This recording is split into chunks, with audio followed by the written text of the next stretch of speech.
Hello, welcome into Celtics Tube. The end of the season is upon us. Then Celtics big three topic number one gets swept by the Nets 4-1. In all honesty, what was a more competitive experience than I would have expected for the Celtics. I was impressed by Tatum. I thought he showed a lot of heart. I thought the team showed a lot of heart in keeping, the final couple games in there were pretty close. There was a blowout in there for sure, no doubt. But that's to be expected. I mean, that last game was relatively toe-to-toe with a team that had its full complement of players, and the Celtics had nobody. It was Tatum versus the world essentially out there. No Kemba, no Jaylen Brown, and they put up a good effort. Hats off to them. Reboot, retool. See what you got next year. Yeah, no, it's true. And congrats to you. You got the prediction right. You said they'd win one game. So you got that right. I said two, I was wrong, but they can't. Yeah, like you said, like Game 5 especially was good to see the way they played. Like they did show some heart, played well. We're in the game pretty much the whole time until they the Nets ran away with it a bit. The back-to-back threes really. Yeah, that was tough. That was it. From the big three. That was it. That wasn't ideal. But Tatum played great all series. He looked like the guy, which will be good to come in future years. Like he really looked like that dude. And it's good that you've now seen it happen multiple times with him, where his game seems to have another level in the playoffs. Yeah, no, exactly. He does. He hits a new level pretty much every year for that has gone by. He's gone up and up and up. Even his rookie year, he was insane in the playoffs. But it's good to see, and sky's the limit for him. He's just got to keep it up. And I wish we were able to see Jaylen Brown against this Nets team as well, or just honestly been fully healthy. Like you said, Kemba's out near the end of the series, Rob Williams as well. So it would have been nice to see a full healthy squad. We still the Nets team is just stacked. Like they move the ball really well. Their offense is amazing. I hate to see it because I don't like the big three, but they play basketball really well, as you would expect from 3 top 20 players and 2 top 6, 7. And here's what I'll say in the end about the Nets, as we'll transition here into big three topic number 2 with this, in that the Nets are a fantastic team built for the next 1 or 2 seasons. Yep. Harden, Kyrie, and KD are all into their 30s, and they missed a lot of time just alone in this season, and you can't rely on them to be consistently on the court. That's going to wear on them in the coming seasons. Meanwhile, you look at the Celtics team, and you have Jaylen Brown and Jason Tatum, 2 guys who are bare minimum, at least one of which is a top 20 player in the league. The other guy is debatable. He's probably towards the fringe of the back end of that top 15 in Jaylen Brown. And they're both under 25. Yeah. That's a tremendous amount of capital to build with, which brings us into who is building it. And Danny Ainge retired. Brad Stevens moving into president of basketball operations. Now, Danny Ainge being out as GM, not surprising to me. Retiring seems like a generous way to do it, and I think that's fair. In all honesty, I think people knock him a little too much without looking at the big picture of his legacy in Boston. And sure, some of his picks more recently didn't pan out, and what all the capital he got, he didn't necessarily turn into as much as some people might have thought. The Kyrie experiment seemed like something that could have been brilliant, that just didn't work out.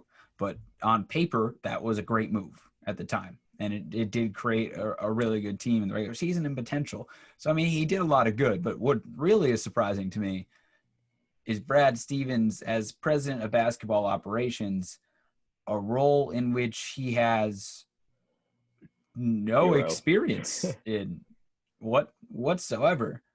And it doesn't surprise me that Brad Stevens wanted out of coaching for a bit. Which also makes sense as to why he didn't want to go back to Indiana, because of more headaches there are with college and the pros for him would seem to add up with his lack of desire to go back to college. So it makes sense in that regard. But do I trust Brad Stevens? It's hard to say I trust him in that role, given I have no idea what he's capable of in that role. Like No, that's fair. absolutely zero idea. Like I'm not certain what prompted them to promote him to that role. Like I wasn't necessarily team get rid of Brad Stevens as coach, and it seems like Brad Stevens was team Brad Stevens. I don't really feel like coaching. Yeah. Yeah, it did seem Because that there's been way. the rumors, since the bubble that he was worn down and just quite frankly tired as a Yeah, coach. Seems like that's accurate. He clearly was or is. it truly was. Yeah. No, it's true. Yeah, like you said, the Danny move kind of saw it coming. If not this year, and probably the coming years. He had a lot of ups and downs as a GM since he came into the role like 18 years ago. But yeah, no, he had some major ups. Jason Tatum trade back. That was one of the biggest. The Nets trade, where we got that handful of picks that actually turned into Jason and Jalen out of the Jalen Brown pick in general, the IT trade, the original IT trade where we got him. OG. The OG, yeah, I missed that team, but yeah, no, he had a lot of ups like that, and then he had a bunch of downs with some draft picks. Like a lot of people questioned some of his later first round picks. And putting together Um, the OG Big Three as well. exactly, yeah, I forgot about that too. That's probably the He biggest does one of have a them ring. all. He does have a He ring. does have Like a ring. people I think that in the recent years what he's done has made people forget that he did put together a championship team. Yeah, And sure, they only got one ring out of that Big Three, but but it's a ring. they still got a ring. And in Yeah, all, like looking at his career in his totality, like what he did as a player, winning rings, and as an executive. I mean, GM. Yep. look, is he on the same pedestal as Jerry West as a player slash GM? No, but he's like He's up on there. that next Yeah, tier. Like I there's agree. not a bunch of crazy space in between. I agree. Yeah, no, he definitely is. I do think it was probably time for change, especially in that role. Like I actually watched the press conference earlier, um, with ownership and Danny and Brad there. And Danny, the good thing, it doesn't sound like he was fired. You know, sometimes they bring up like, oh, They were he got, retired. yeah, he retired, but this actually seemed pretty legit. He was talking about how he's had 2 heart attacks, one a couple of years ago, and he just wanted to spend more time with his family. And it doesn't, in a post interview with Scal on NBC Sports Boston, when Scal asked him if he'd come back to a role like this, he said he couldn't tell, but he couldn't see it happening, at least in a GM role. He couldn't see himself doing that. But yeah, Urban the big Meyer said the same thing, but he did, he did. You never know. You never know. But yeah, no, Brad Stevens, that's the big one. The big one of the day. Didn't see that coming at all. I don't think anyone did. Was rattled to see that come on my phone earlier. I But mean, he does know what they're missing. At least I hope he does. yeah, yeah, no, it's true. It's gonna be weird, honestly, not having him out there as a coach anymore, because I And thought I he would be here for 20 years. and I can't think of that many instances where a head coach who didn't retire picked their replacement. Like not because like there are times Yeah, where a coach retires, but they have someone kind of in waiting who they've kind of groomed to take over their role. exactly. They're confidant for all these years who's been in battle with them. They're like, I want them to get this job. So they kind of help the organization name a successor. So they have Yeah, that succession plan in place. This is a new one where the former head coach is now running the show and going to pick his successor, which so far some of the names, Lloyd Pierce, Jason Kidd. Jason Kidd would be ridiculous. That hire to me would make no sense. yeah. I hope I not. don't know what in his experience so far would lead someone to be like, oh, let him be my coach. Yep, yep. That's absurd. Lloyd Pierce wouldn't be bad. I think Lloyd Pierce would be Yeah, solid. I think he'd be okay. I got no. Go ahead, Jack. I'd sooner make the jump to hire Becky Hammond out of San Antonio. I was Like just gonna say that. Yep, that, she can coach. yep. That girl can coach. She can. She knows basketball and Yep. does not have the absolute mind-boggling headaches that you've seen Jason Kidd cause so far. Exactly. No, I was just gonna say the same thing. I think Becky Hammond would be a really solid choice. She seems like another Brad type basketball genius. She gets along with the team really well, has a good relationship with everybody over at the Spurs. So I think that would be a good one. And a couple more that I've been seeing today. One who's my pick to get the job, and I really hope it happens, is Chauncey Billups. Back on the Celtics, beginning of his career. Wasn't here long, but very long-term player, especially with the Pistons. Played insane. Really, really good point guard. High basketball IQ. Currently an assistant for the Clippers, and there's been word that Clippers had a really, really good offense. I mean, they have Kawhi and PG, but really, really solid offense. I think they were top 3. I think I checked earlier, top 3 in offensive rating this year. And they say he's the mastermind behind that. And I think it would be good to have a former player come in, kind of younger, knows what they're dealing with, knows what the players are dealing with on the court. I think it'll be good to have on the team. And I think he would be a great option for them. And another one is Sam Cassell. I saw that earlier as well. Assistant for the 76ers. He's another high basketball IQ guy. Not like a massive player in his day, but he was always a really solid player. I mean, historically, the elite players don't always make the best head coaches. Yep. I mean, I can only really think. I mean, Larry Bird was, an elite player. Like Phil Jackson was a very good player on a team that won a ring, but he wasn't elite. Like, I mean, Chauncey Billups also won a ring, but you're not thinking top 5 player in the league at that point. Yeah, exactly. He was just a very good player, Mr. Big Shot. I mean, he was a clutch guy. Yeah, that's essentially what he was, and a hard worker too. And that's the type of, I wouldn't hate that type of mentality being instilled. I mean, that Detroit mentality for those Pistons teams. Yeah, those teams were tough with Ben Wallace and Taurean Prince. Those dudes, they didn't just guard you; they bodied you. Yep. They were a fun team, a very good defensive team, and Richard Hamilton too. UConn shout out. But yeah, no, that team was. If he can emulate what that team showed back in the day with the offense that he's bringing to the Clippers. Yeah, because I mean the Celtics have way more offensive talent than those Pistons teams. Those Pistons teams offensively weren't great. They had Rip Hamilton's jumper, lobs to Ben Wallace, and spot ups for Taurean Prince sometimes, and or Chauncey creating. Yeah, it wasn't like an elite offense. Their thing was just good luck scoring. Yep, that's what they had. No, it's true. So it's a lot of moving parts for the Celtics in the front office. I mean, this head coaching thing will set the tone. Well, it'll be interesting to see how that develops in the coming weeks. It'll also be interesting to see who they bring in, what type of moves are happening. Are they looking for a massive shakeup or minor tweaks? That's really it. I mean, that core nucleus of Tatum and Brown, that's not going anywhere. But, is Kemba back, or is he packaged into something?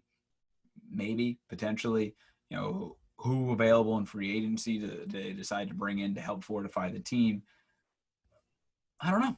In all honesty, there's a lot of different routes they can go with. So it's hard to narrow it down to one area. I think, as most teams in this era could use, a really elite 3-and-D guy for the Celtics would be great. Like Joe Harris, watching him in his Celtics series. I would love him on the team. Perfect type of player. The guy who can hit threes. I mean, obviously at a very elite clip, but defends and can do more than just hit the open three. He can give you 2 to 3 dribbles to the rim and find the open guy. Like that type of IQ to surround Tatum and Brown, perfect. Because right now they're kicking it out to Marcus Smart, who, don't get me wrong, can be consistent from 3, but wasn't this season. Yeah. Simply wasn't. And even Fournier in his time frame with the Celtics wasn't as consistent from 3 as his time with the Magic. Mm-hmm. So you don't really know what's going to come there, which brings us to big 3 topic number 3, which is what's next? What's the outlook for next season? Who are the Celtics going to target in the draft? Obviously, they'll have a later pick as far as, they're not going to be in the lottery. Mm-hmm. But there's some guys you can get in that fringe lottery frame that can fill roles rather quickly. Exactly. So a lot of unanswered questions, in all honesty. Lot. It's hard to predict their record next season, but I would say it's easy to predict the expectations for next season, which is a top 4 seed. Yeah. I think if the Celtics are on a top 4 seed in the East next season, there's a serious problem. Yeah. You got to expect them to be healthier. It'd be hard not to be. And I think in the grand scheme of things, usually when you see a team so injury riddled in one year, it usually corrects back the next season. And the plus side is, at least now, that they got out of the playoffs relatively early in what was a short off season after a grueling bubble where they played far into the bubble and then didn't have a ton of time off. And you've seen so far the teams that didn't have that ton of time off aren't doing particularly great in this year's playoffs. Sure. It's just across the board, or at least had injuries. The 4 teams that were in the final, the Heat, gone. Just never really found a rhythm this year. There were 1, they had injuries. 2, there just was no flow to that team this year. They looked gassed from the start. Terrible, the Celtics, riddled with injuries. Just, we know about that. The Lakers, tons of injuries left and right with Anthony Davis and LeBron James. They played a really long time. And then the Nuggets, Jamal Murray, knee, gone. I mean, exactly. That's not just an abnormal incident. It's in part, look at how often and how much wear and tear was going on in their bodies with those shortened seasons or shortened off seasons. They didn't have the normal requisite time to rest and recover. So I think those types of things make the impact. But I think next season, I don't think you can quite say yet who the Celtics will sign. We'll talk about that in the coming weeks. Yep. But I think you can say for sure 4 seed, or honestly, we might have more overhaul in between the director of basketball operations and or coach. True. Yeah, no, it's gonna be a fun off season, honestly. Like you said, expectations, you don't even know what's gonna happen. It's gonna be a wild off season. We already saw a wild first day out of the season with this Danny Ainge, Brad Stevens news. So who knows what could happen. What I'm hoping for, like you said, top 4 seed would be really ideal. Expectations, probably Nets will be up there, barring injuries. Bucks, probably. Sixers, again, barring injuries.